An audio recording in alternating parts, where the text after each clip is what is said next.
Bien, buenos días. Estamos ahora en nuestro curso de Matemática 3 nuevamente. El día 11 de noviembre estuvimos trabajando con funciones vectoriales, unidad 5. En aquel momento dijimos que se define la función vectorial como una función que es vector, o un vector que está compuesto por funciones escalares en sus componentes, ¿no? Y decíamos R de t, por ejemplo, 5ti más el seno de tj más el coseno de t en k. Es una función vectorial. Y podríamos trazar el gráfico de una función vectorial. De hecho, nos va a quedar una curva que puede ser plana, si acaso la función vectorial está solamente en el plano XY, o puede ser una curva espacial, si acaso la función vectorial R de t tiene tres componentes. Y en ese caso tendríamos que el gráfico sería una curva, y en el último, una curva espacial, ¿no? Trazamos gráficos y dijimos, hay que tomar en cuenta que la curva está, pero cada punto de la curva está señalado por un vector. Ese vector es el vector R de t. Hay un vector que ubica a cada punto de la curva en el plano o en el espacio, aunque se dibuje solamente la curva. Hay que estar conscientes de ese vector posición, digamos. Muy bien, y también trabajamos con operaciones con funciones vectoriales, y aquí trabajamos la suma, la resta, el producto, la composición. Y después trabajamos con límites. Entonces, los límites se encuentran así, como el límite que viene a ser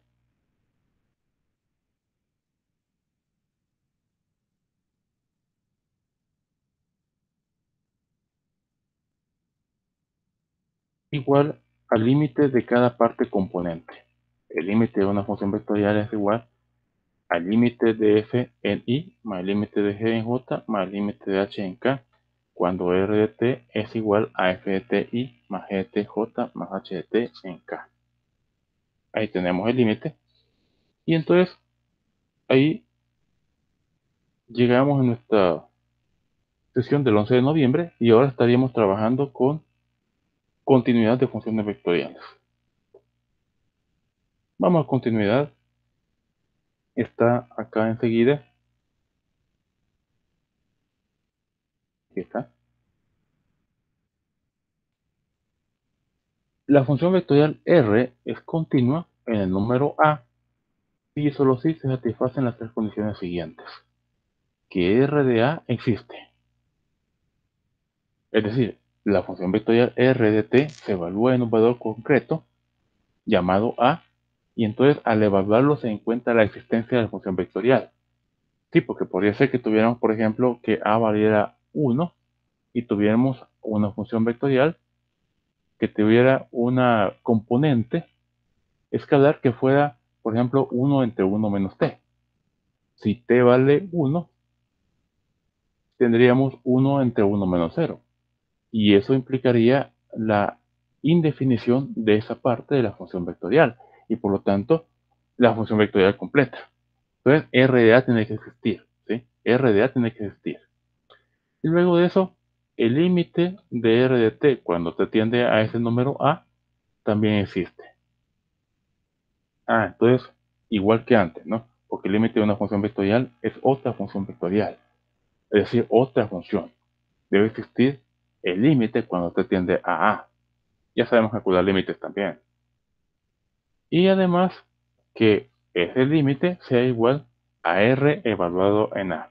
Es decir, que la tercera condición es que las dos condiciones originales sean iguales entre ellas.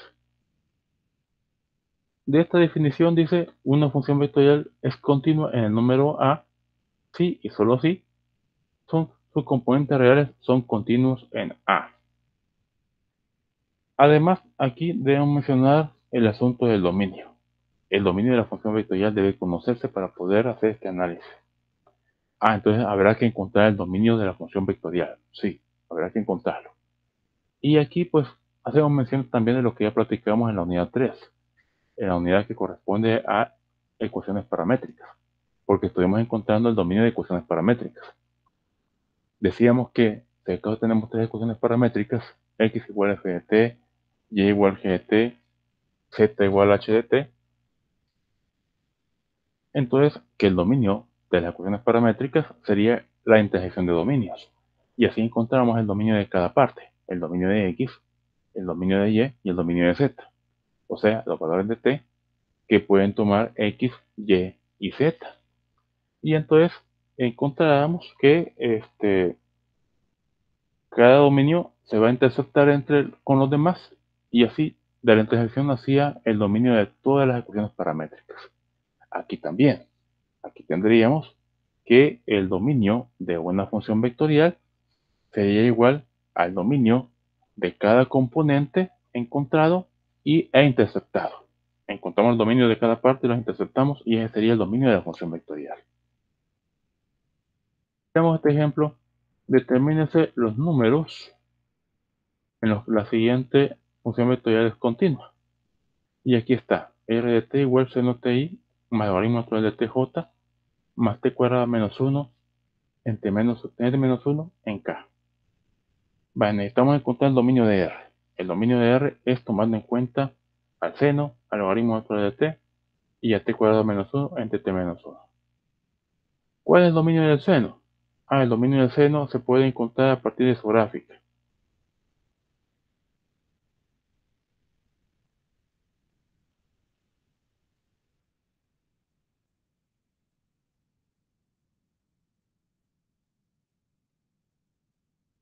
Aquí está la gráfica del seno.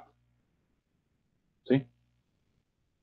Vemos nosotros que si y es el seno x, y es el seno x, x en la horizontal, la gráfica viene desde menos infinito, pasa por estos números que estamos viendo y después se va hasta más infinito.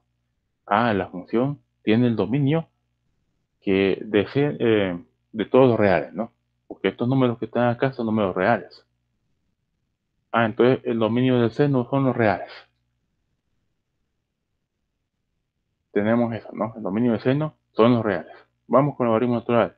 El logaritmo natural está graficado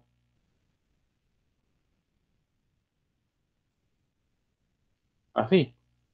Y observamos que en la gráfica el valor de x igual 0 no tiene un valor de y. Porque la gráfica decrece sin tope cuando x vale a 0.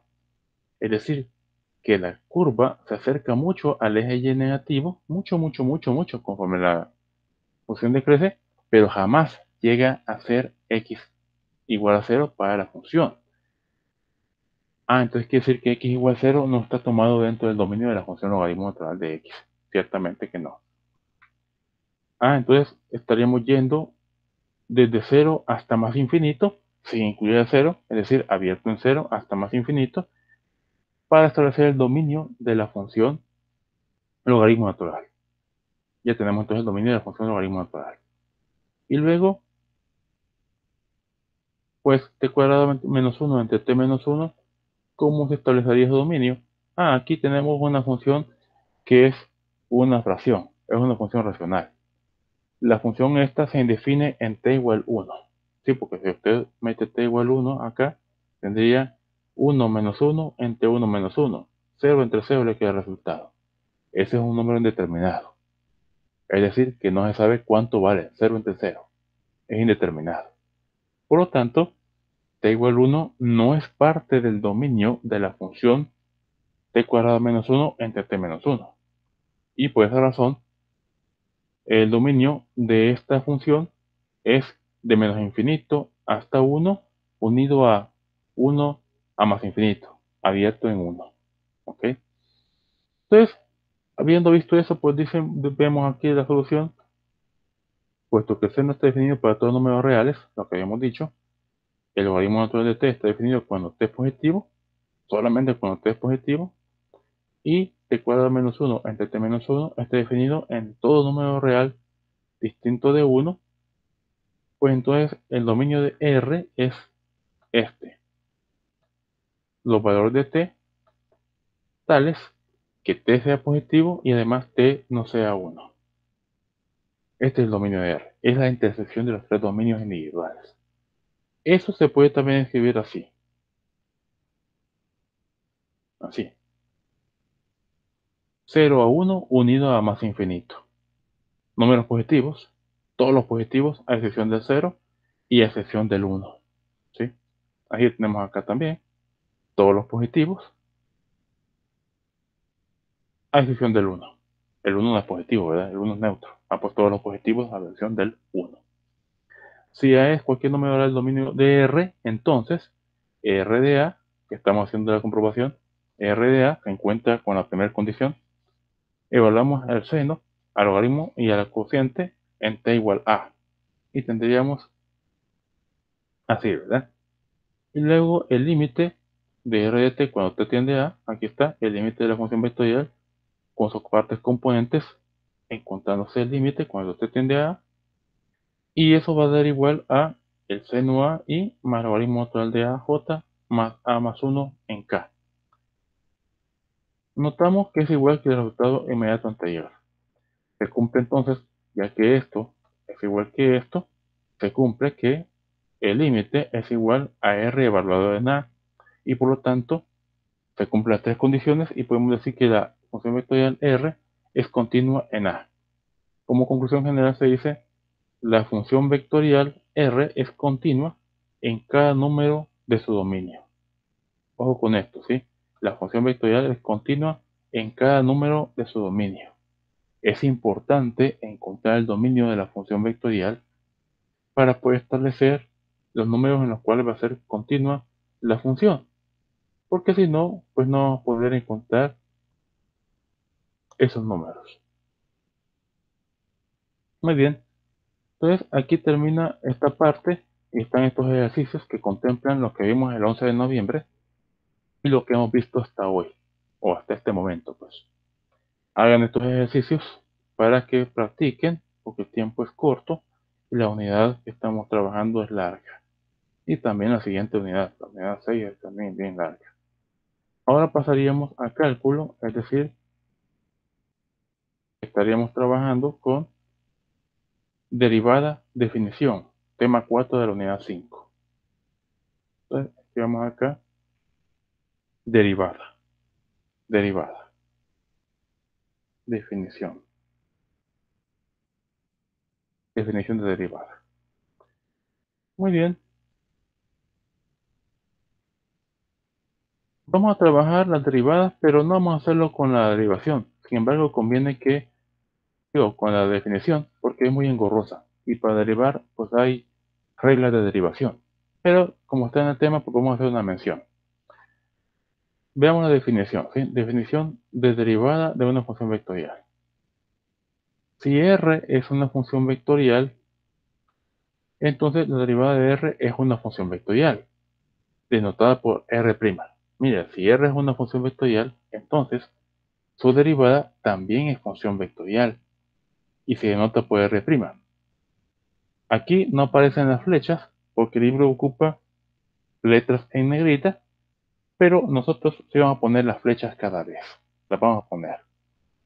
Y la definición de la derivada es, aquí está, R' de t igual al límite, cuando delta t tiende a 0, de ese cociente. El cociente de R de t más delta t menos R de t entre delta t, si acaso el límite existe. También está esta otra notación, ¿verdad? La notación d sub t, R de t, se emplea en ocasiones en lugar de R' de t. Muy bien. Ahí tenemos ya la definición y ahora pasamos a los teoremas. Vamos acá, siguiente tema, teoremas de derivación. Y sí, están acá, teoremas, tema 5. Tema 5, teoremas.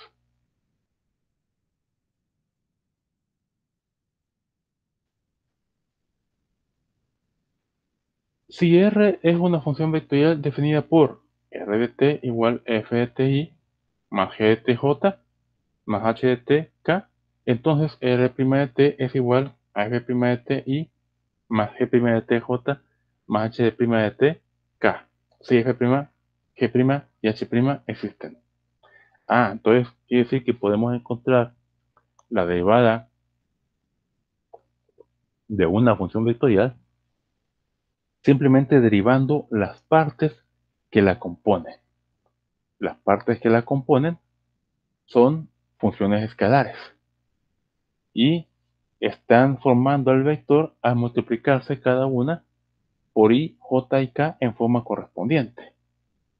Sí, f de t por sí sola es una escalar.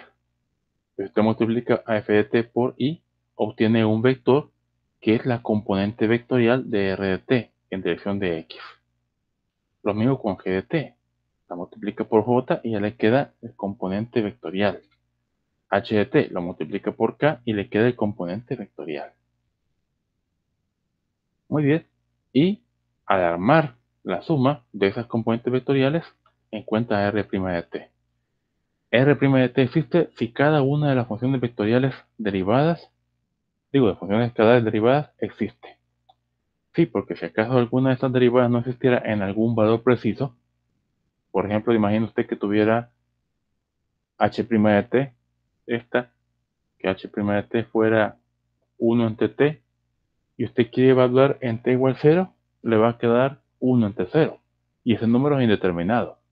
No se puede establecer el valor de 1 entre 0. Es un valor indeterminado, un valor que no está definido. Entonces diríamos que como 1 entre 0 no existe, h' no existe y por lo tanto r' completo no existe. ¿Ok? R' completo no existe en ese caso. Veamos este ejemplo.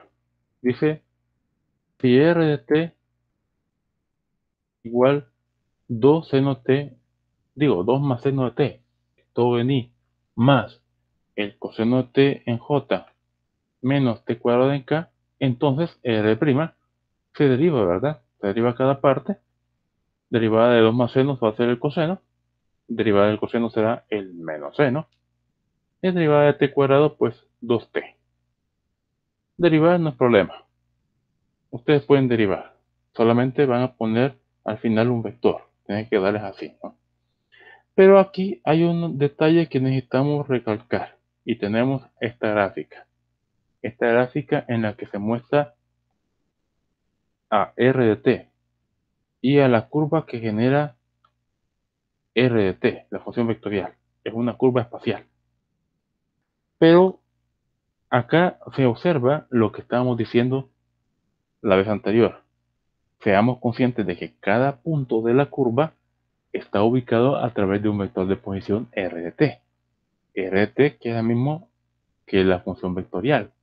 Aquí está, miren, hay un punto cualquiera y hay un vector r de t que está ubicando al punto P. Ese vector r de t está ubicando al punto P.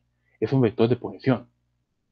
Pero además hay un vector r', este de acá, que está pasando por el punto P y además por la finalización del vector r de t. Este vector r' está en posición tangencial a la curva. R' es tangencial a la curva. Pero ocurre que r de t y r', bueno, ambos llegan, uno llega al punto P y el otro parte del punto P. R' de t está tangencial para este punto, pero para otro punto. Bueno, para otro punto tendríamos situación parecida. Aquí tenemos a la misma gráfica, el mismo r de t y el mismo r de t, pero hemos dibujado otro r de t. Miren, hemos dibujado otro r de t para otro punto. Este otro punto, veamos con es este de aquí. Es un punto diferente al original. Y tenemos a r de t ubicando ese punto. Para este punto tendríamos entonces a este vector de posición r de t y el vector r' de t que está acá está también tangenciada a la curva. Es que r' de t siempre va a estar tangencial a la curva. Siempre lo vamos a ubicar así, tangencial a la curva. Si acaso ubicáramos a otro r de t, digamos por aquí así, este sería otro r de t, entonces el vector r' estaría pasando por acá, de esta manera, algo así. sería también un vector tangencial. Este es R'. Noten la flecha, porque es un vector, función vectorial. Al final de cuentas es vector.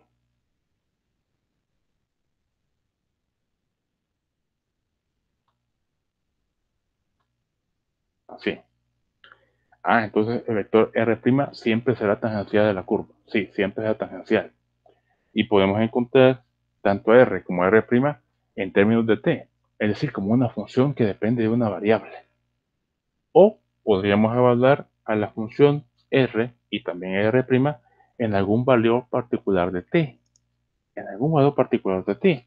Y en ese caso tendríamos vectores concretos que tendrían componentes que son constantes. R evaluado en 1, 2i más 3j menos 7k, digamos. Y R', también evaluado en 1,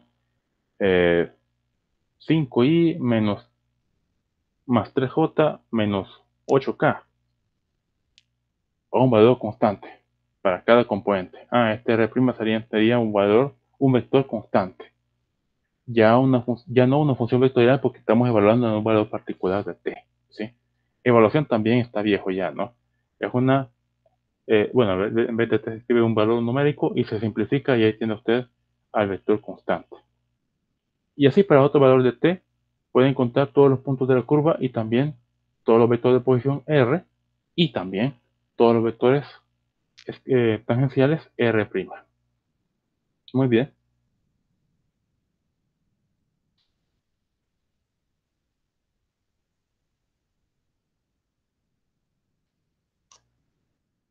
Continúa el libro. Observe que para vectores del plano, donde r de t igual a f de t y más g de tj, la dirección de r' está dada por teta, el ángulo teta.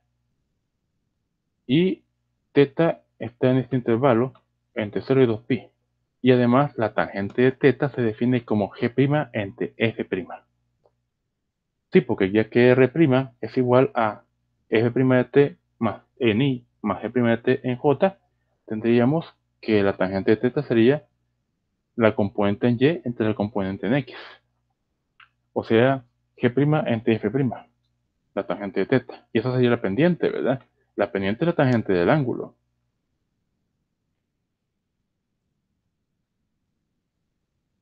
que es y' o derivada de y con respecto a t entre derivada de x con respecto a t.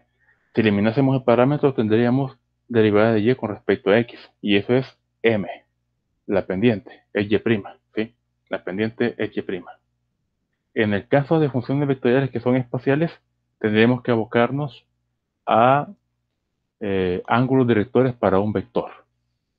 Eso también ya lo conocen ustedes. El libro no lo menciona, pero se dio en Matemática 2. Los ángulos directores para un vector espacial.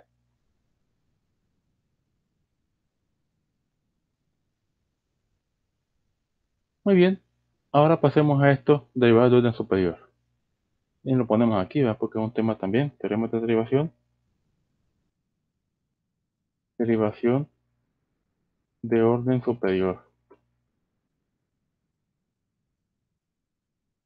Las derivadas de orden superior de funciones vectoriales se definen de manera similar a las derivadas de orden superior para funciones reales.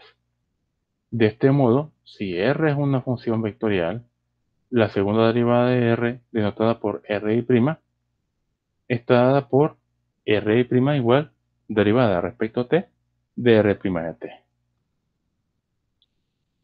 La notación dt al cuadrado R de t puede emplearse en vez de Ri'.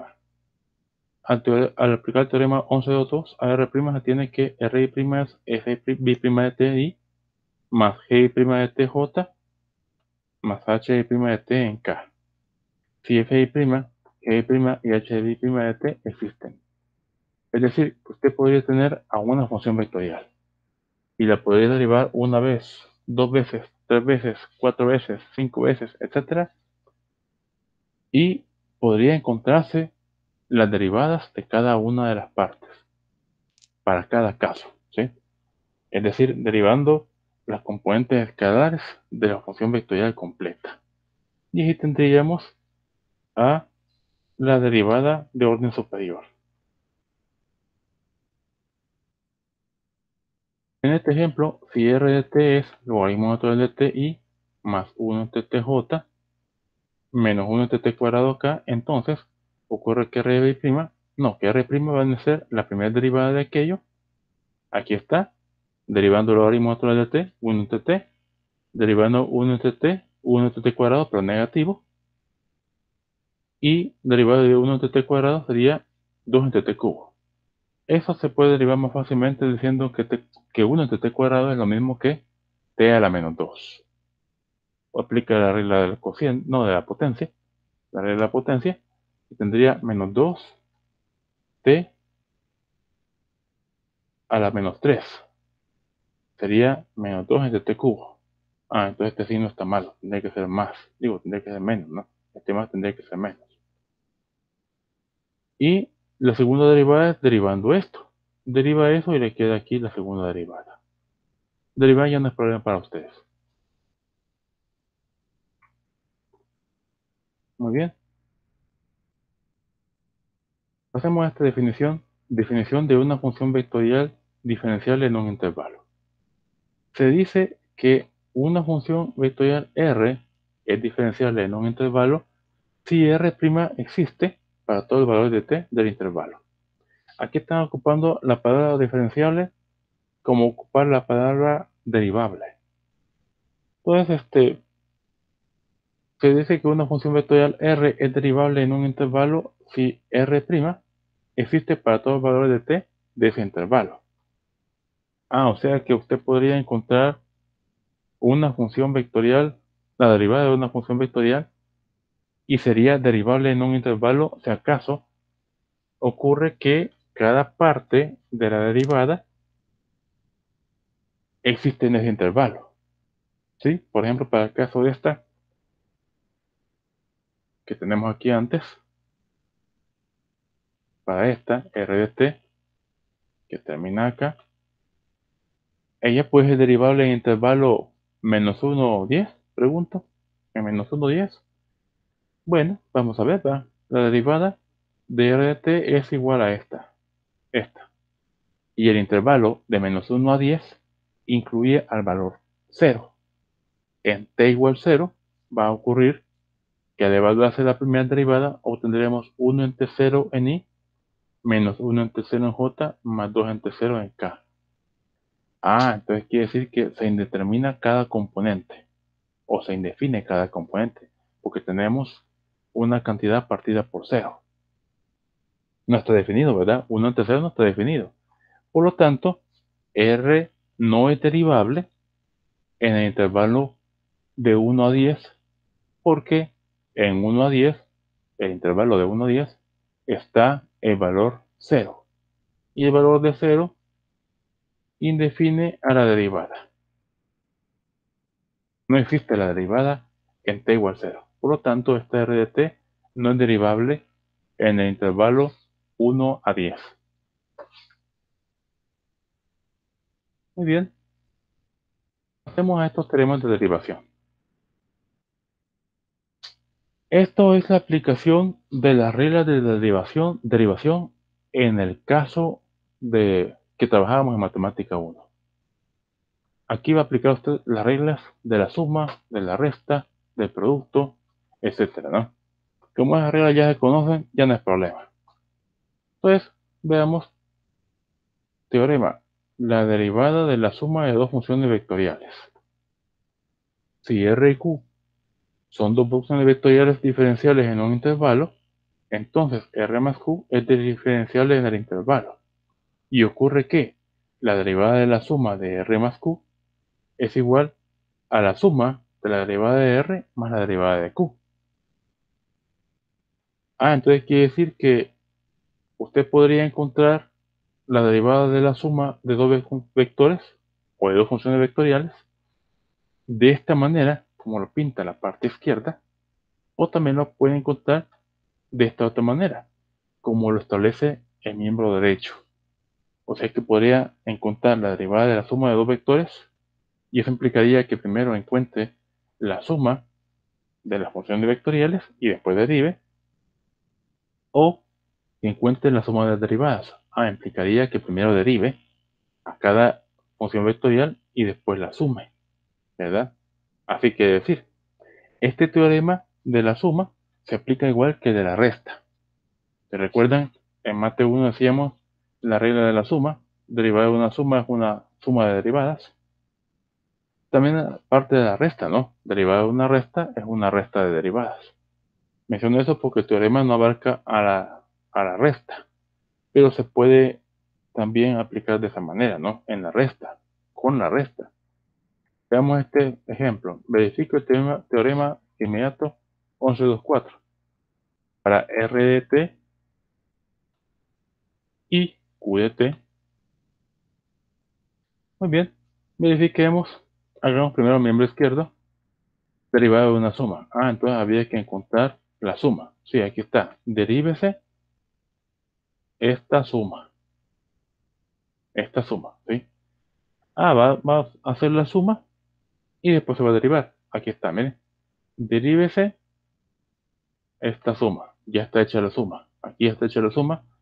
Tenemos componentes en y que se suman entre sí, componentes en j que se suman entre sí, y después se derivan. Ahí está ya sumado, derivemos.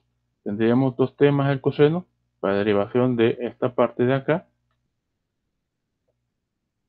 ¿sí? Dos temas el coseno. Y la derivada de esta parte de aquí sería 1 menos el seno. Aquí está, 1 menos el seno. En j. Y ahí está ya la derivada de la suma usando el teorema. Especialmente la parte del miembro izquierdo. Ahora vamos a la parte del miembro derecho. En el miembro derecho tendríamos una suma de derivadas. Aquí está, una suma de derivadas. Entonces habrá que derivar individualmente a R y a Q y después sumarlos. Aquí está, derivada de R o derivando R y aquí derivando Q. Se deriva R y le queda aquí la derivada. Miren, aquí está. Como ya derivó, ya no escribe de su T, porque ya derivó. Y deriva Q, ya derivó, ya no escribe de su T. Y esta es la derivada de seno del coseno, derivada del coseno del menos seno. Y después suma las componentes en y entre ellas y las componentes en j entre ellas y obtiene este resultado. Y ese resultado es igual que este otro.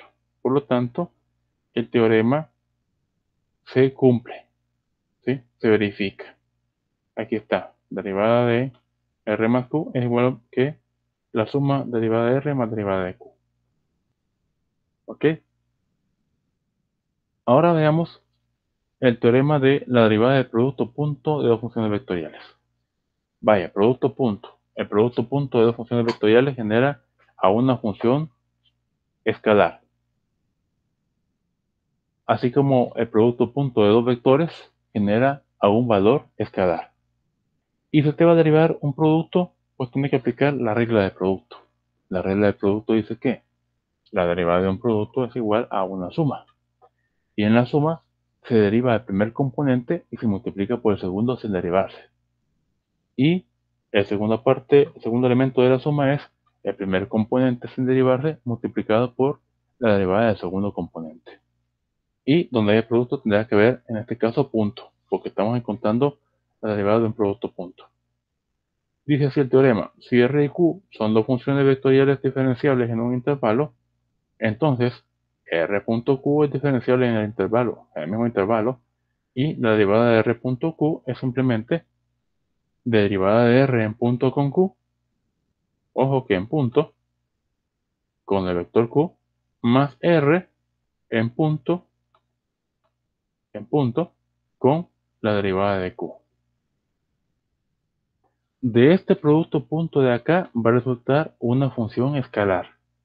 Y de este producto punto de aquí va a resultar otra función escalar.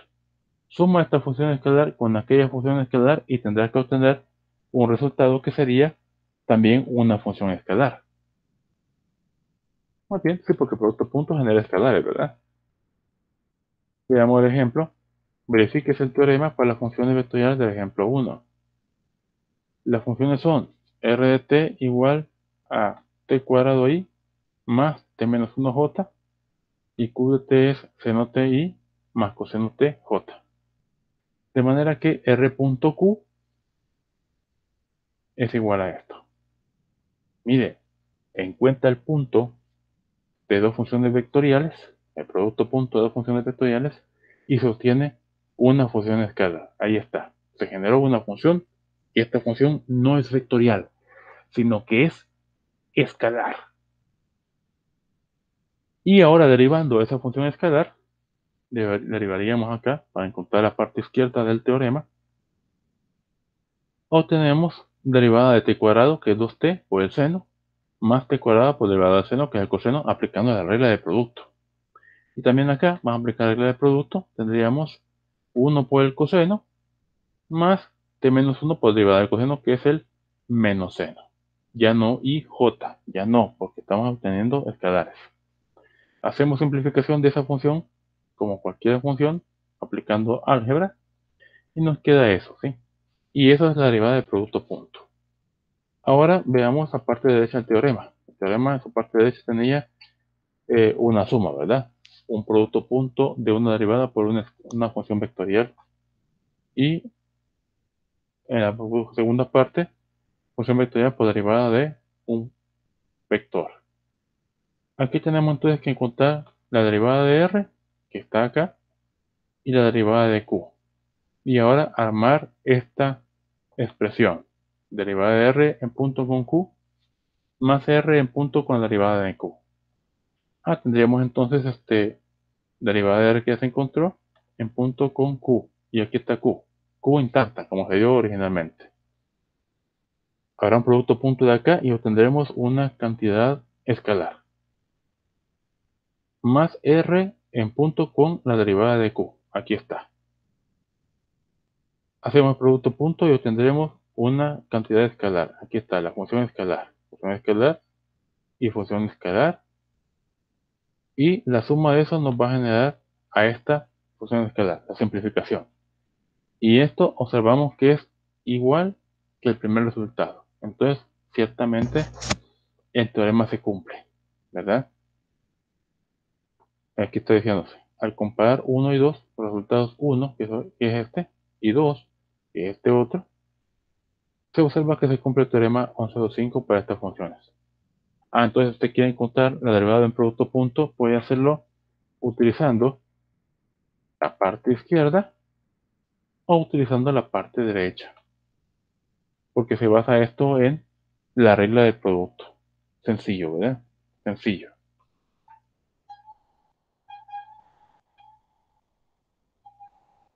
Muy bien, siguiente teorema.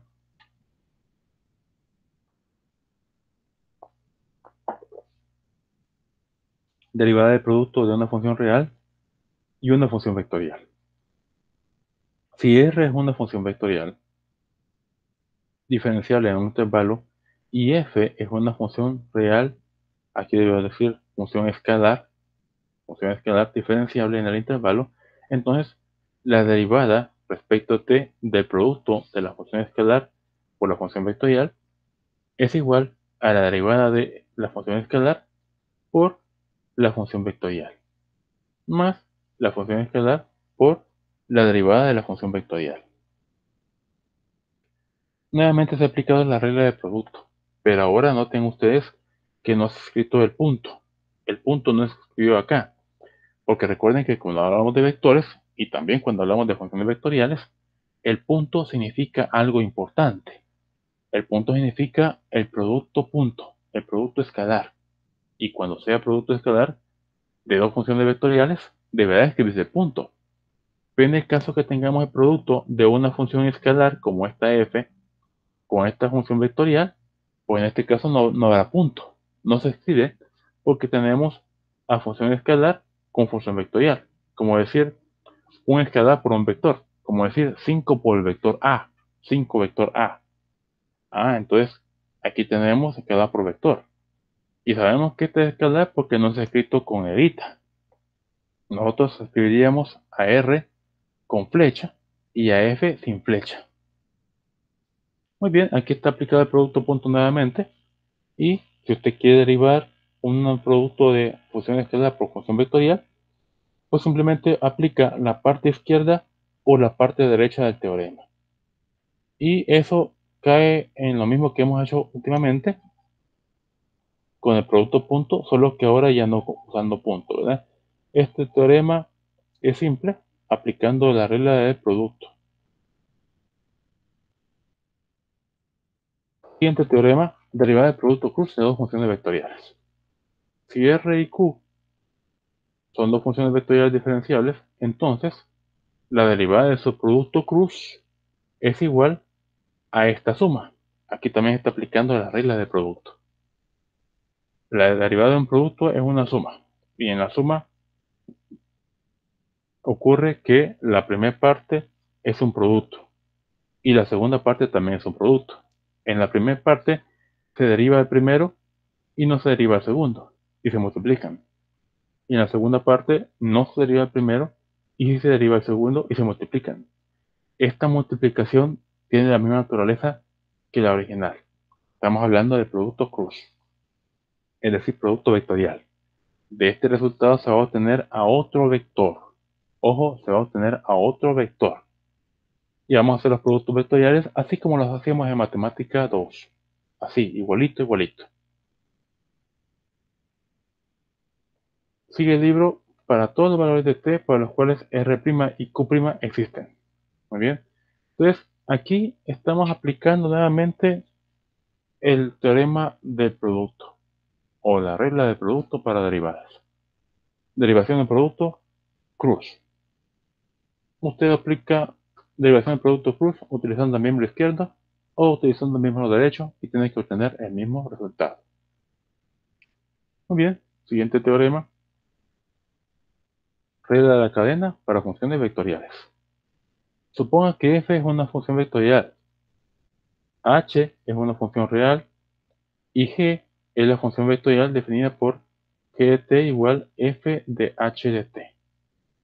Ah, mire, g de t es una función combinada o compuesta. G es f evaluado en h, una función compuesta.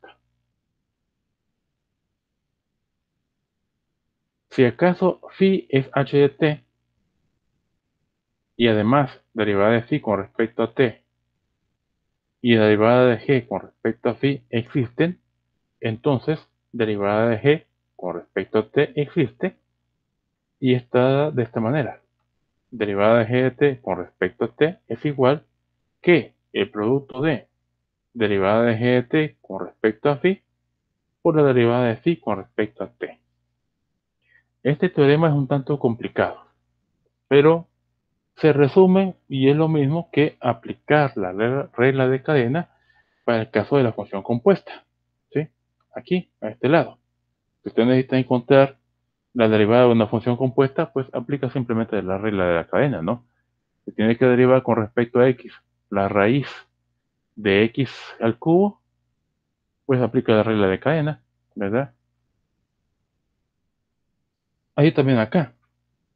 Veamos el ejemplo, ¿sí? El ejemplo. Dice, verifíquese el teorema. Como quiere verificar el teorema, se va a hacer el miembro izquierdo y el miembro derecho.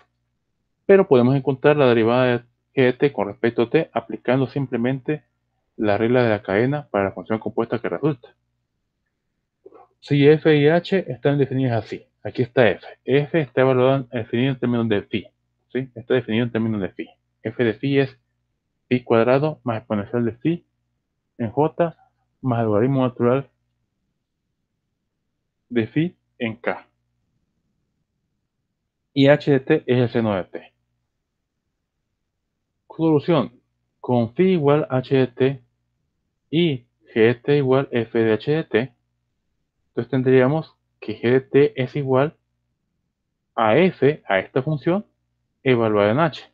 Pero como h es phi, tendríamos que f sería el seno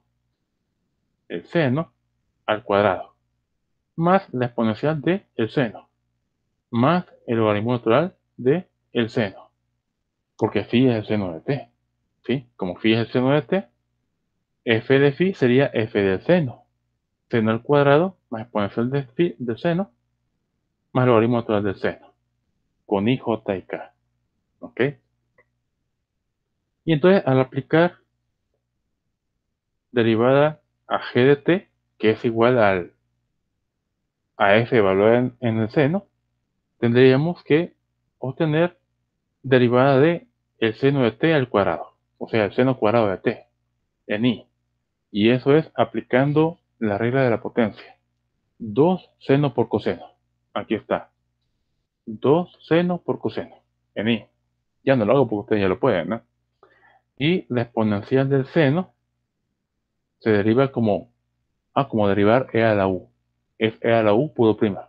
La exponencial del seno por la derivada del seno, que es el coseno. Aquí está. La exponencial del seno por coseno, en j. Más el logaritmo natural de phi. Como phi es el seno, el logaritmo natural del seno. A es el logaritmo natural de u. Derivada del logaritmo natural de u es u' entre u. A, derivada del seno entre el seno. Es el coseno entre el seno. La derivada del logaritmo natural de el seno es el coseno entre el seno. Y coseno entre seno es cotangente. Aquí está, cotangente de t en k. Y así encontró la derivada de g de t. Pero como estamos comprobando el teorema, pues también se va a hacer el miembro derecho. Ahora se calcula el miembro derecho de la ecuación del teorema 1128, puesto que g de t también puede expresarse como phi cuadrado i más exponencial de phi j más logaritmo natural de phi en k. Entonces usted podría encontrar la derivada de g con respecto a phi. Y esa sería la primera parte, ¿no? Derivada de g con respecto a phi. Aquí está.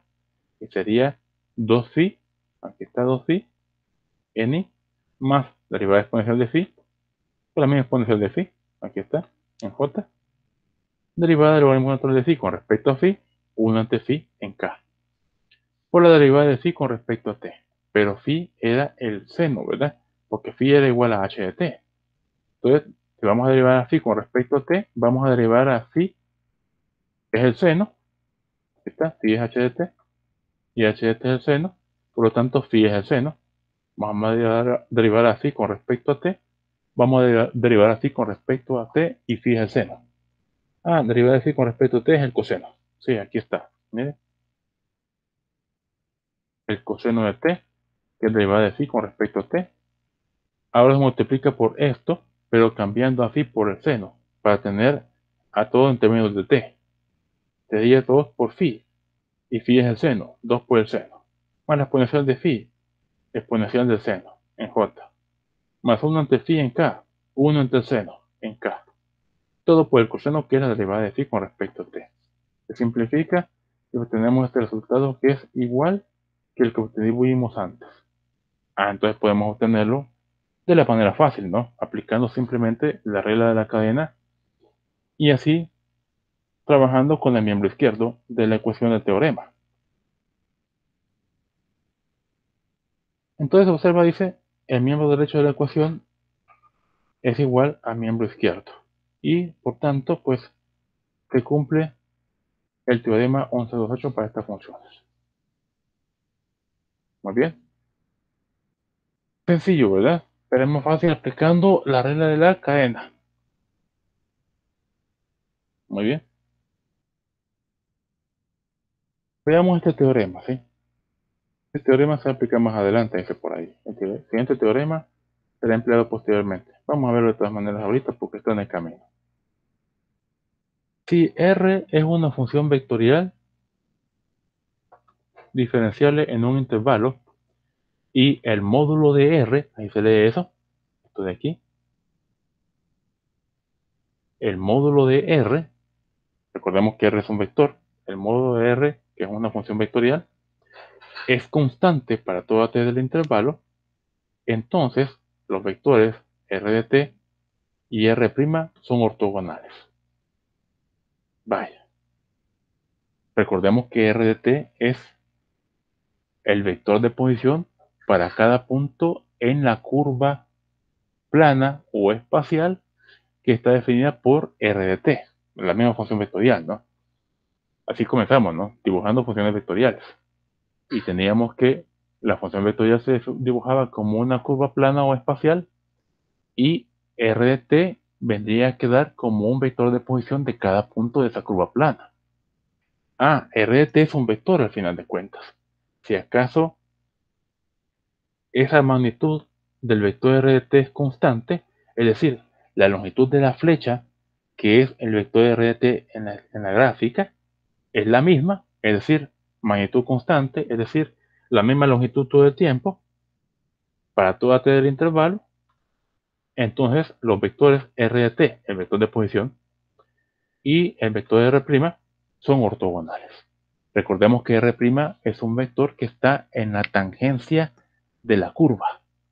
Es tangente a la curva. Y ortogonal significa perpendicular. Aquí tenemos la gráfica que lo explica.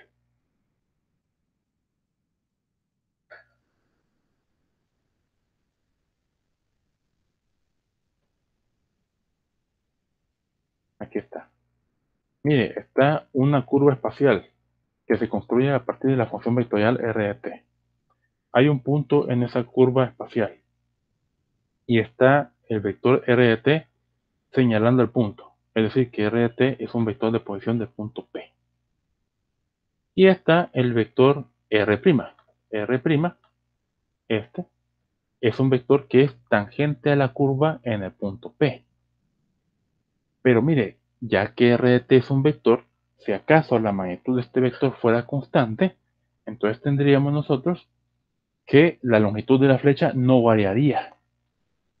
Y si observamos esto, la distancia que hay desde este punto, origen,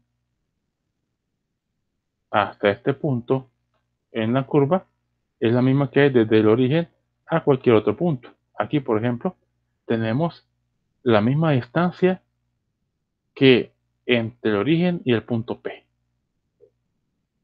Acá también tenemos la distancia entre este punto y el origen igual que entre el origen y el punto P.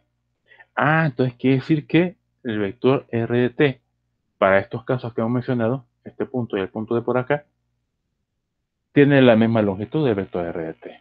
La flecha es igual. Entonces el módulo de R de t, que es un vector, es constante. Sí, no varía el módulo de allí para allá, no varía. Por lo tanto, se cumple el teorema y diríamos que R de t es ortogonal a R'. Y sí, vean ustedes, aquí, ya tomemos esto, lo ponemos allá, ¿verdad? Aquí tendríamos un ángulo de pi medios. ¿Sí? A ver.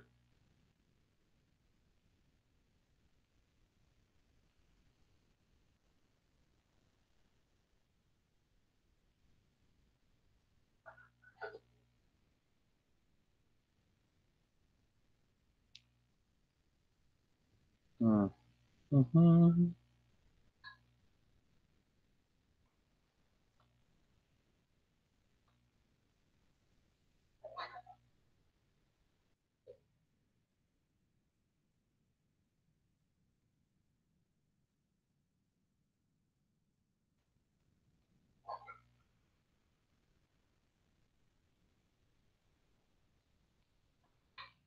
Sí, tenemos un ángulo más grandecito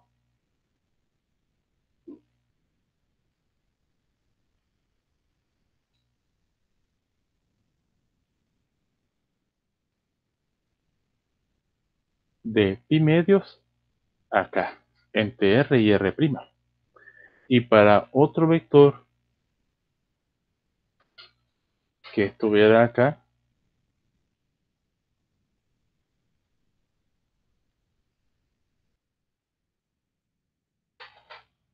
observamos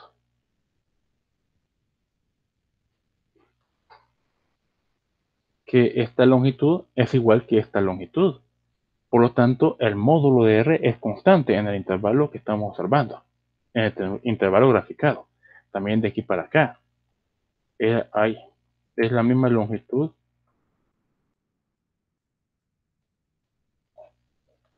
para el vector R.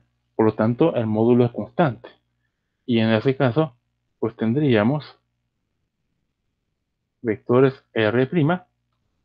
Aquí hay uno. Vector R'.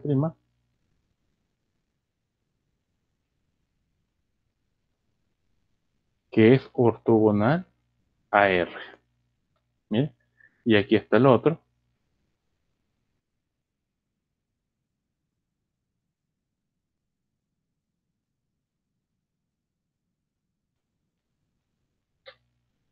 R',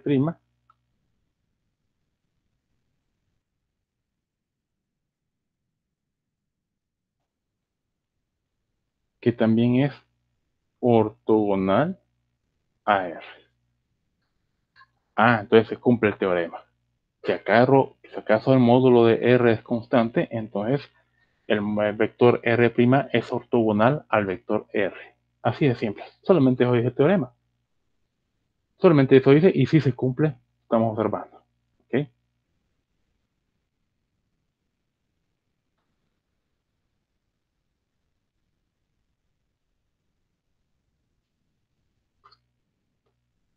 Muy bien, solamente eso dice el teorema. Estamos observando. Ok. Pregunta al final, ¿sí? Pasemos ahora a la integral indefinida de una función vectorial. Entonces, escribimos acá,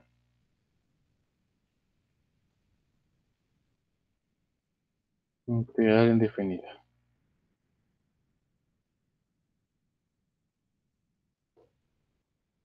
Y esto está dentro del programa también. La integral indefinida y definida. Vamos a trabajar primero con la indefinida y después veremos la definida. Tema 8. Definición de la integral indefinida. Si Q es la función vectorial definida por Q de t igual f de t i más g de t j más h de t k, entonces la integral indefinida de Q de t está definida por integral de Q de t con respecto a t igual a i por la integral de f de t más j por la integral de g de t más k por la integral de h de t diferencial de t. Entonces quiere decir que si voy a integrar una función vectorial, simplemente tengo que integrar sus componentes escalares. Así de simple, ¿no? Pero me va a resultar al final un vector. Entonces tengo que colocar los vectores unitarios i, j y k con cada integración. Con cada integración, ¿sí? Esta definición dice es consistente con la definición de la integral indefinida de una función real, también llamada escalar, debido a que se sostiene la derivada entre en los dos miembros de la ecuación 4 con respecto a t, resulta, ¿vale? Derivamos con respecto a t a este miembro izquierdo, aquí está, resulta q. ¿Vean? De este resultado, de esta derivación, encontramos a q. Q que es f de ti más g de tj más h de tk. Sería aplicar derivada también al miembro derecho de esta ecuación.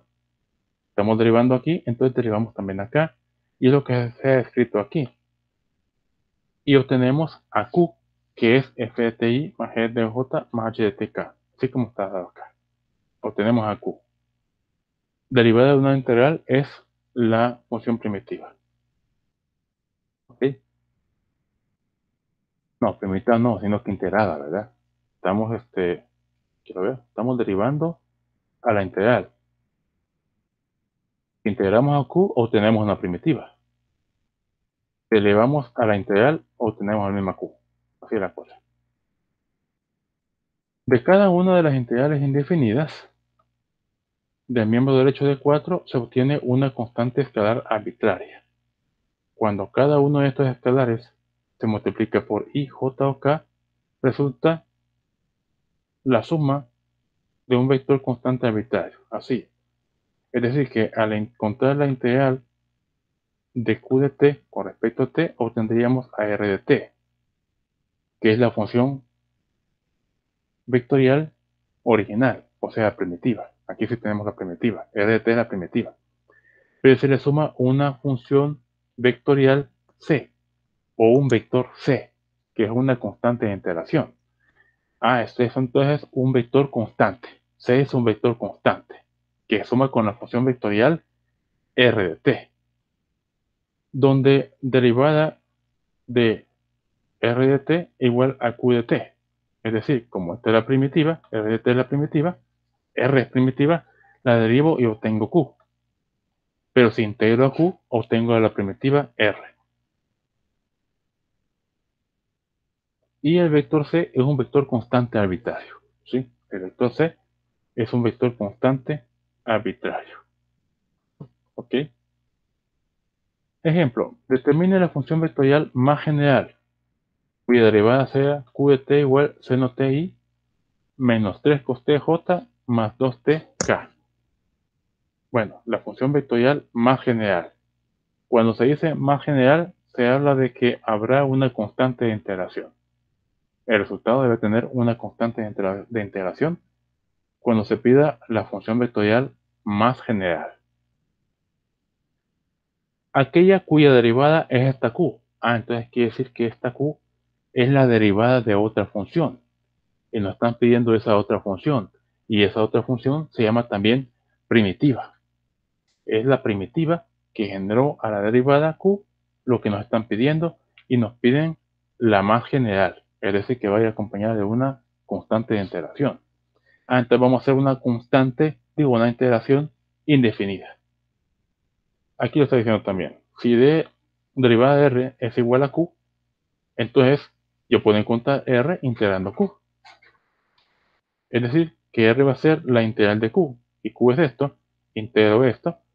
Digo, r igual y por la integral del seno menos 3j sacando sobre la constante por la integral del coseno más k por la integral de 2t de t. Se integra eso, ustedes también ya saben, y al integrar el seno van a obtener una constante de integración, que en este caso es escalar, menos el coseno más c1. Sí, porque la derivada del coseno es el menos seno. Usted deriva el menos coseno y obtiene el seno, ¿verdad? Y c1 es una constante de integración. Menos 3j por la integral del coseno, que es el seno más c2. C2 constante de integración, una segunda constante de integración. Más k por la integral de 2t de t. Eso es t cuadrado más c3. Sí, porque usted deriva t cuadrado obtiene 2t, ¿verdad? Deriva esto y obtiene esto. Entonces tenemos una tercera constante de integración. Ojo que esta constante es escalar, ¿sí? Pero si usted multiplica c3 por k, obtiene un vector. Si multiplica c2 por j, obtiene otro vector. Si multiplica c1 por i, obtiene también un vector. Suma esos tres vectores y obtiene al vector c, ¿sí? Al vector c, este que está aquí. Aquí está sumado, miren. Está sumando c1i más menos 3c2 en j más c3 en k.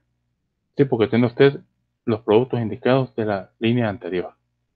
Y obtiene entonces acá a r de t, pero como se acompaña con esta constante de integración vectorial, obtiene entonces a r de t más general, a la solución más general, ¿sí? Es decir, integra y obtiene una constante de integración, que en este caso es una constante, es un vector que es constante, ¿sí? Un vector constante.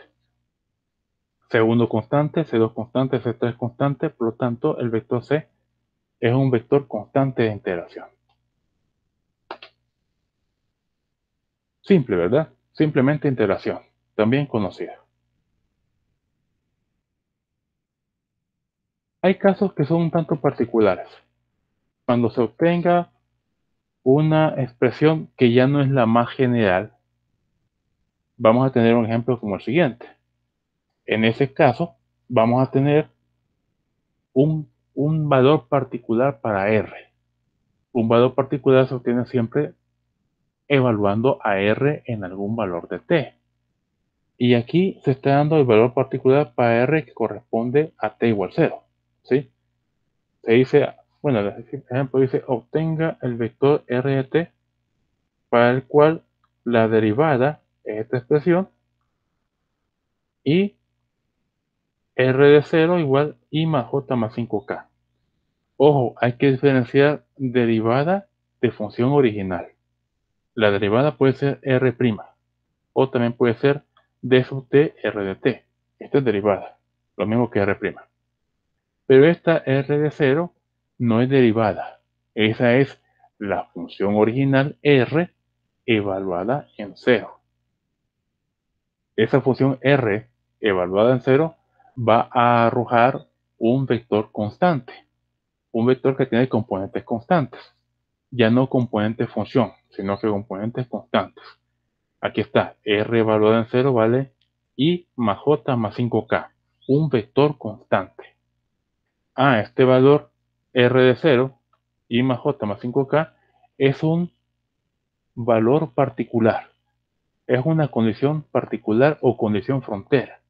Y entonces, con esta condición particular, usted puede encontrar a la constante, ya no en forma arbitraria, ya no así como aparece aquí, en términos de C. Miren, aquí estaba en términos de C. Teníamos entonces un resultado que era el más general. No, ahora vamos a tener una cosa particular, ya no general, sino que particular. Una particularidad de t igual 0. ¿Sí? En t igual 0, r de 0 vale eso, y entonces con eso vamos a encontrar la constante. Muy bien, encontremos a r, primero r de t, ¿sí? Voy a encontrar r de t. R de t va a ser simplemente la integral de esta derivada. Aquí está, la integral de esa derivada. Y voy a obtener entonces a r de t en términos de la integración, pero la integración implica el aparecimiento de constantes de integración. Notemos que en este caso también estamos hablando de integral indefinida, ¿sí? Integral indefinida, y por lo tanto tiene que estar yendo constantes de integración. Salen 3 constantes de integración porque tenemos integración en 3 partes, en y, en j y en k, o si quieren en x, en y y en z. Ahí está ya definida R de t, pero esa R de t es la más general. Ahora particularicemos. Particularizar significa tomar las partes que son únicas. Hay una parte única en t igual 0, y esa es R de 0 igual I más J más 5K. Entonces quiere decir que, ya que esta es R de t, yo podría evaluar a esta R de t en t igual 0. Sí, lo puedo hacer. Puedo evaluar a esta R en cualquier valor que yo quiera. En 1, en 10, en 20, en 100, en 1000, en 10.000, en pi, en raíz de 5, etc. Pero como tengo la condición particular de que R de 0 vale esto, mejor lo evalúo en 0. Al evaluarla en 0, yo tendría que obtener este resultado. I más J más 5K. Tendría que obtener eso. Entonces evalúo esto en 0 y lo igualo a I más J más 5K. Aquí está. Como R de 0 es I más J más 5K, evalúo esto en 0 y me va a quedar esto. Evaluando en t igual 0. Obtengo eso. Mire, menos exponencial de 0. Menos 1 más C1. Exponencial de 0 más C2. Aquí está. Exponencial de 0 vale 1. 1 más C2. 3 por 0 más C3. Es 0 más C3. O sea, C3. Este por K, este otro por J y este otro por I. Y eso tiene que ser igual a esta R de 0. Sí, porque como eso es R de 0, ¿verdad? I más J más 5K igual a todo eso. De esto, que es una ecuación vectorial, yo puedo tomar las partes escalares y decir que igualando la parte que corresponde en X, yo diría 1 igual a menos 1 más C1. Aquí está. 1 igual a menos 1 más C1. De ahí se obtiene C1 que vale 2. Miren, encontramos la constante de interacción, que es en dirección de X. Y tomando parte en J con parte en J, igualando, tendría 1 más C2 igual a 1. Aquí está. De ahí despejo C2 y me queda que C2 vale 0. Hago lo mismo con los componentes en K. 5 igual C3. Y ahí es inmediato. C3 igual 5. Y ahí ya tenemos los 3 valores de las constantes escalares. Es decir, que tenemos el vector constante de integración a través de la particularidad de R igual 0. ¿Ok? Condición de frontera o condición particular. Entonces tendríamos que R de t, que se había definido originalmente después de la integración así, También se puede definir de esta otra manera. Exponencial de menos t negativa más 2, porque tenemos que C1 vale 2 en i, la exponencial más exponencial de t más 0 por j, más 3t más 5, que es 3 en k. Sí, miren, tenemos esto, que r de t, que es esto, menos exponencial de menos t, más 2, que es C1, lo encontramos aquí, más j por la exponencial de t más C2. Aquí está, j exponencial de t más 0. Como C2 vale 0, no lo escribimos. Más k por 3t más C3. Aquí está, k por 3t más C3, que vale 5. Lo encontramos acá. Miren, y ahí tenemos el valor de r de t, ya particularizando con r de 0 igual i más j más 5k. Muy bien, sencillo, ¿verdad? La longitud de arco no se va a contemplar, tampoco este teorema. Y tenemos estos ejercicios 11.2. Aquí tenemos una buena gama de trabajo para que ustedes ensayen, ¿sí?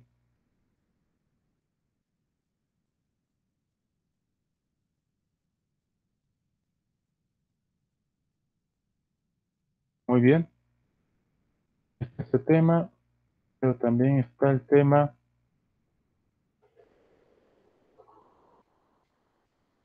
función velocidad y función aceleración.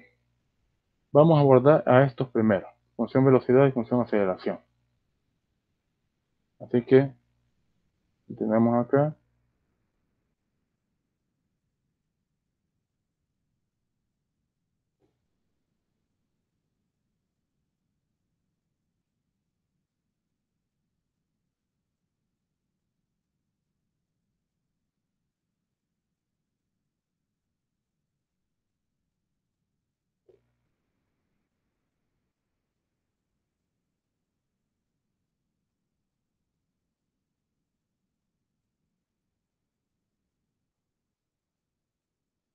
aquí está.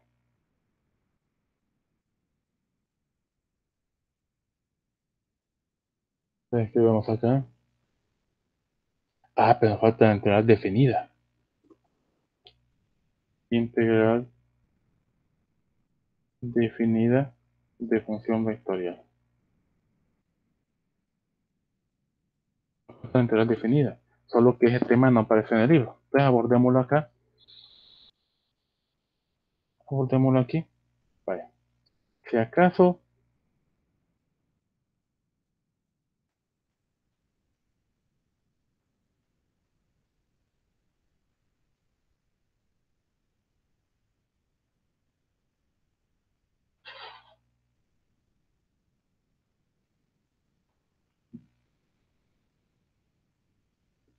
u de t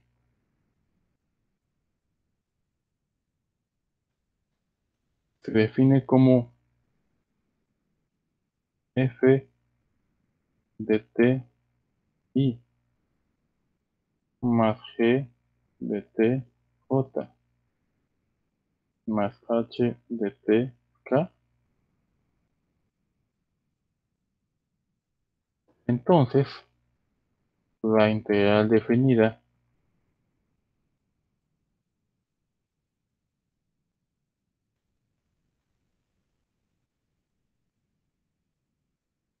de q de t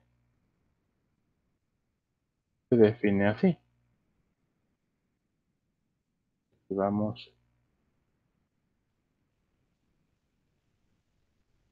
la integral definida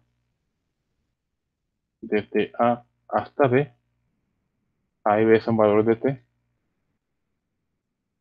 de q de t diferencial de t, es igual a la integral, pero antes la i, ¿verdad? Es i integral definida desde a hasta b de f de t más j integral definida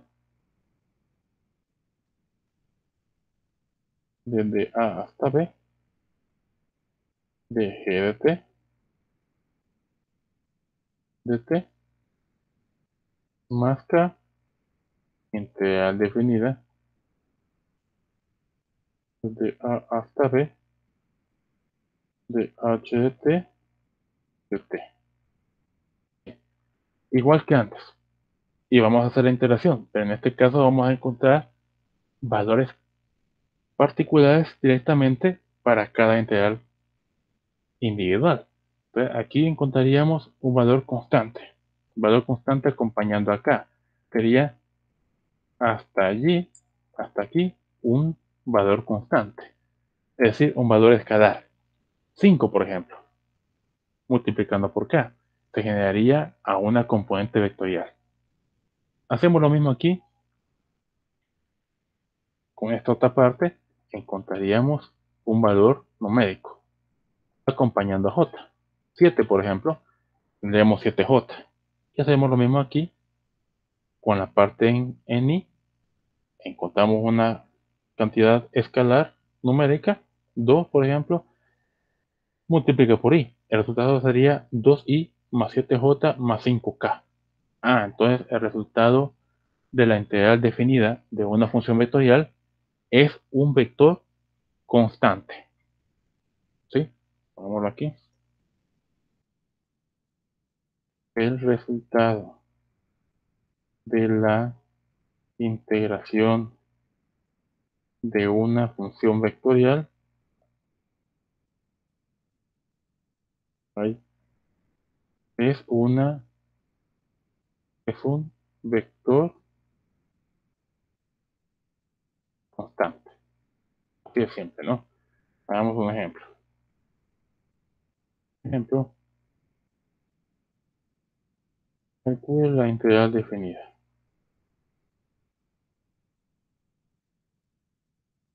Definida de, digamos,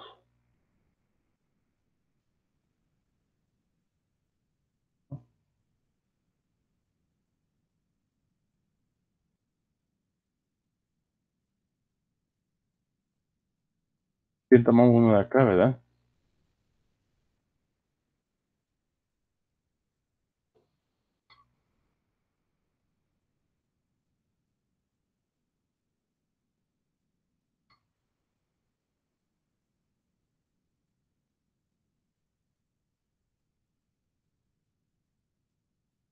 Estos son ya, y estos son ya. A ver,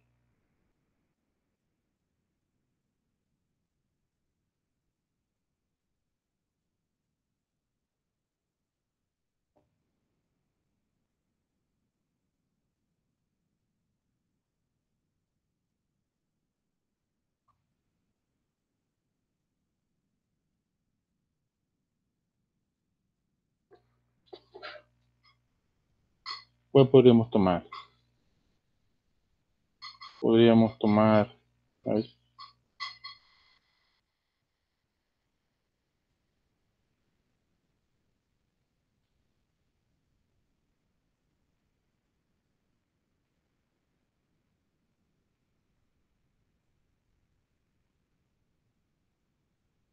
veamos,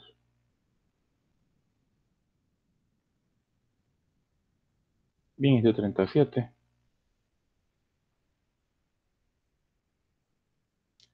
exponencial de 3t y exponencial de menos 3tj y t exponencial de 3t. Exponencial de 3t y, a ver,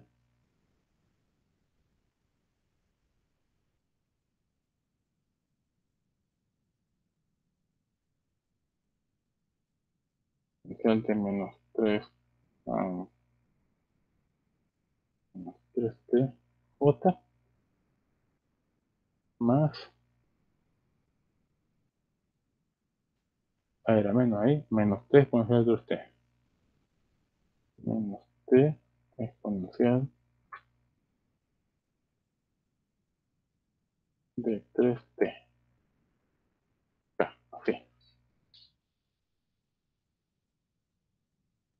En el intervalo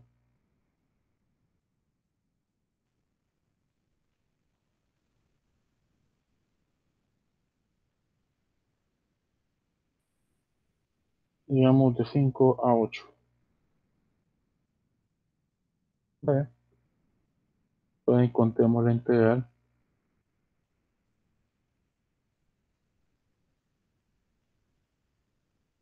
definida 5 a 8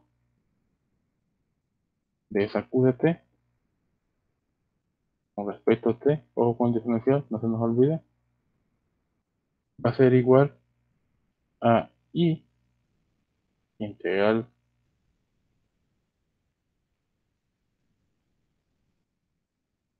de 5 a 8 de la exponencial de 3t de t más j integral 5 a 8 de la exponencial de menos 3t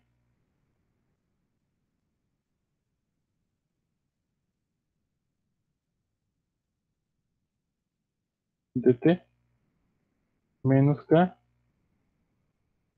integral desde 5 hasta 8 de t exponencial de 3t de t. T. Ujú, ujú.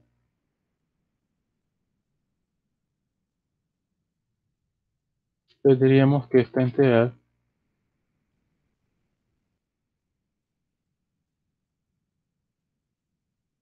tendría que resolverse a través de cambio de variable, ¿verdad? Tendríamos que decir, para el caso de la primera, que u sea 3t. Para la segunda, que b sea menos 3t. Y en este caso tenemos un producto, no vamos a decir que es el producto, que es igual a la integral de t por la integral de la exponencial de 3t. No, porque no hay integral de producto igual a producto de integrales. Eso no existe. Entonces ahí tendríamos que ocupar alguna técnica, ¿no? Ahí puede ser que por partes nos convenga. Integral de u de b igual a u menos integral de b de u. Por partes haríamos. Entonces digamos acá, sean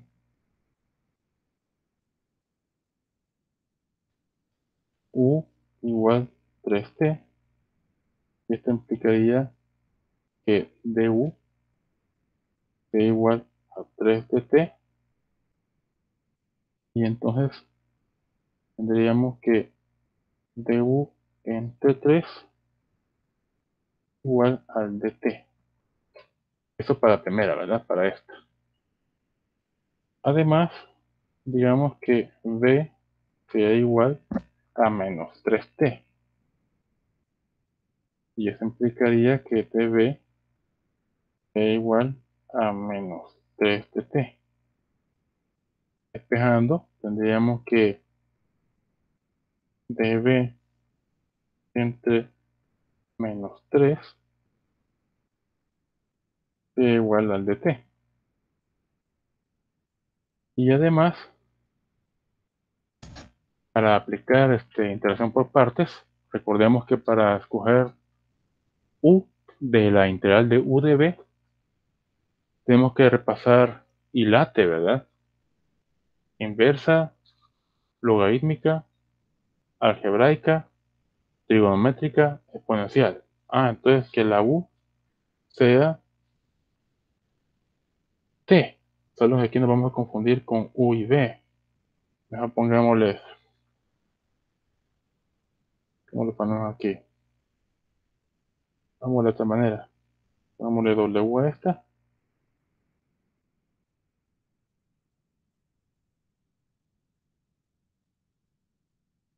Y esta, en vez de ponerle b, pongámosle esta, va, b. Entonces de b, estamos haciendo cambio de variable al final de cuentas. ¿Sí? Pues sí, para no confundir con la integración por partes, sea u igual a t y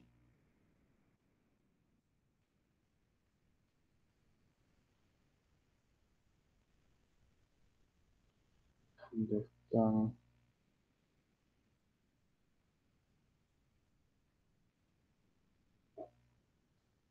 Y sea db igual a resto, ojo que es todo el resto, exponencial de 3t de t, así. Entonces, hoy sí, cortamos para hacer la integración, la integral,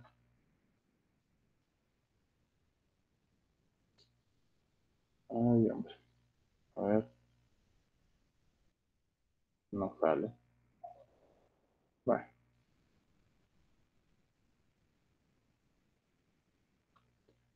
la integral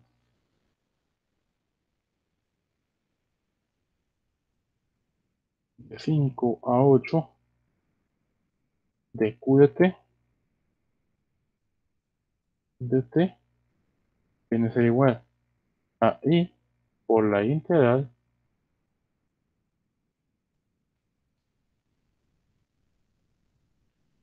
10 minutos, por la integral de, estamos haciendo cambio de variables, por esa razón vamos a quedar una integral indefinida, la exponencial de w por dw entre 3, ¿verdad? Dw entre 3, sí.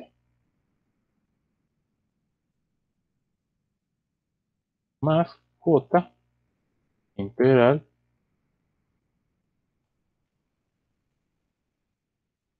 de la exponencial de b, exponencial de b por db entre menos 3,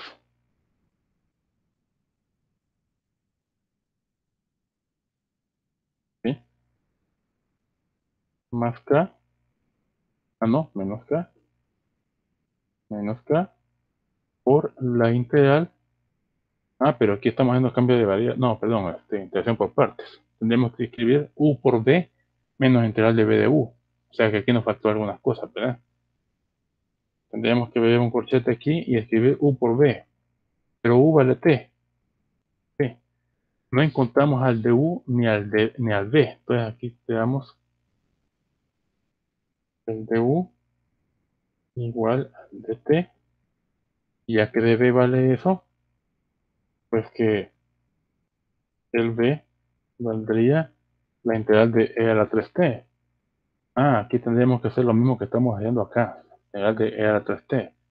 Es e a la 3t entre 3. eh, o e a w de w entre 3. Terminamos a todas acá y después lo colocamos ahí, ¿vale? Porque si no, haríamos doble trabajo.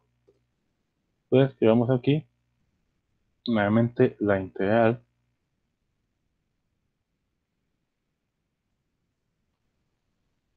de 5 a 8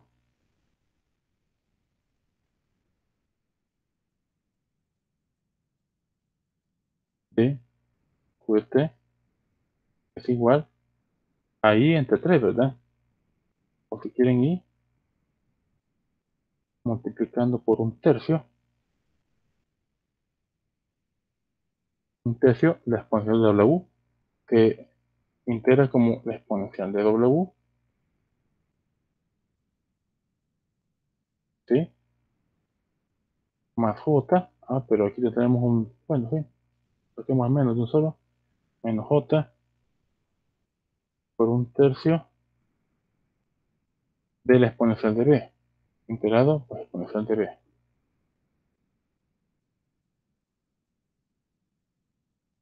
¿sí? Menos la parte que corresponde acá. Estamos sacando primero la integral de la exponencial de un tercio, ¿va? Para ocuparla allá. Entonces, volvamos a escribir acá,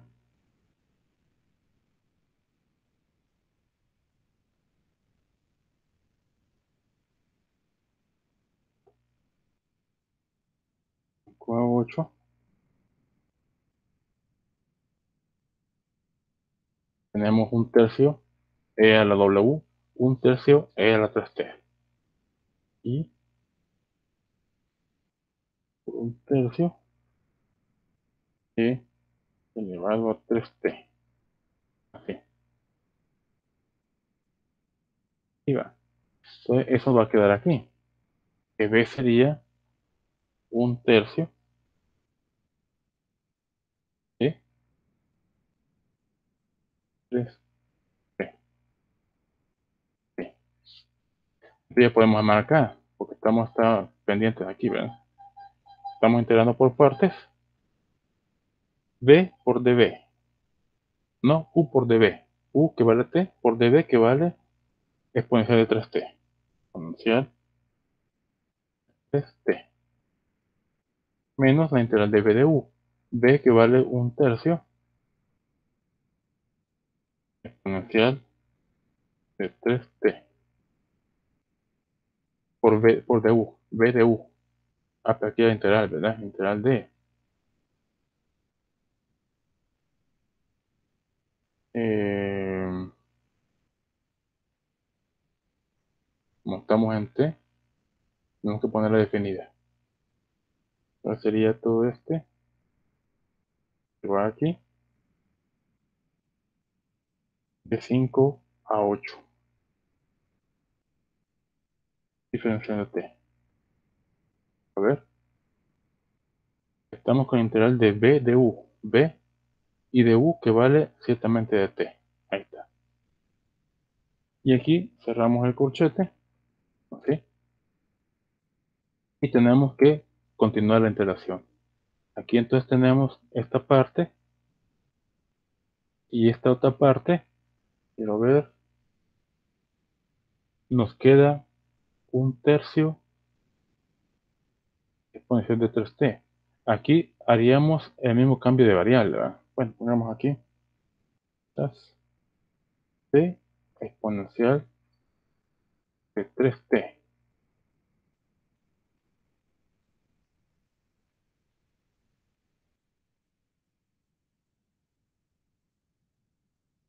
menos,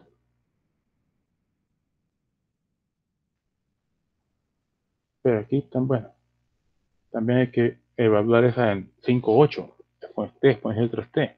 Entonces aquí pongamos de un solo para evaluar. Quiero ver. No, porque no hemos hablado del resto, mejor lo dejamos para después.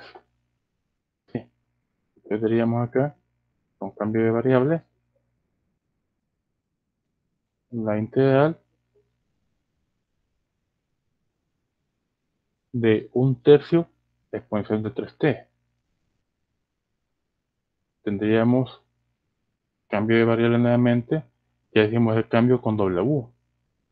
Sería exponencial de W, cuando W es 3t, y de t entre 3. Ah, saquemos el tercio entonces. Tenemos aquí un tercio de W por dW entre 3. Quiero ver, ¿sí? dW entre 3. Sí. Y cerramos el corchete.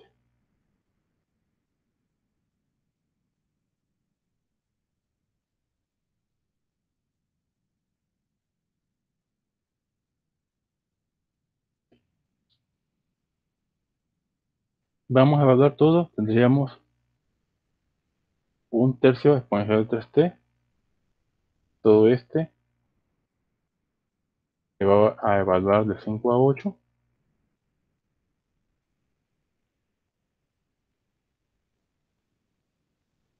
Ah, pero antes está este. ¿Sí? Y aquí,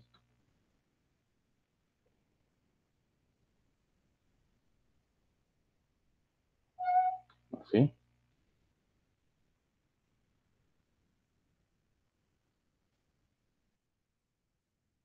Evaluado de 5 a 8. ¿Sí? más no menos j, igual que antes. Este tendríamos un tercio el de b,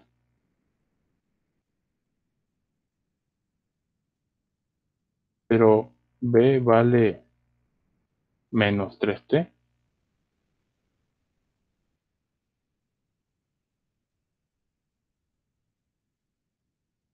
Cerramos aquí.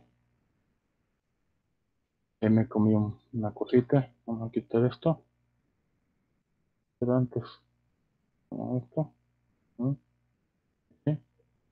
Y coloquemos esto. Ajá. De 5 a 8. Así. Menos k. Ahora vamos a evaluar todo lo que está allí de 5 a 8. Podemos hacer esa integración que está adentro de un solo. Entonces, vamos a esto. ¿Sí? Y ahora acá, en esto. Y aquí vendríamos con el corchete de exponencial de 3t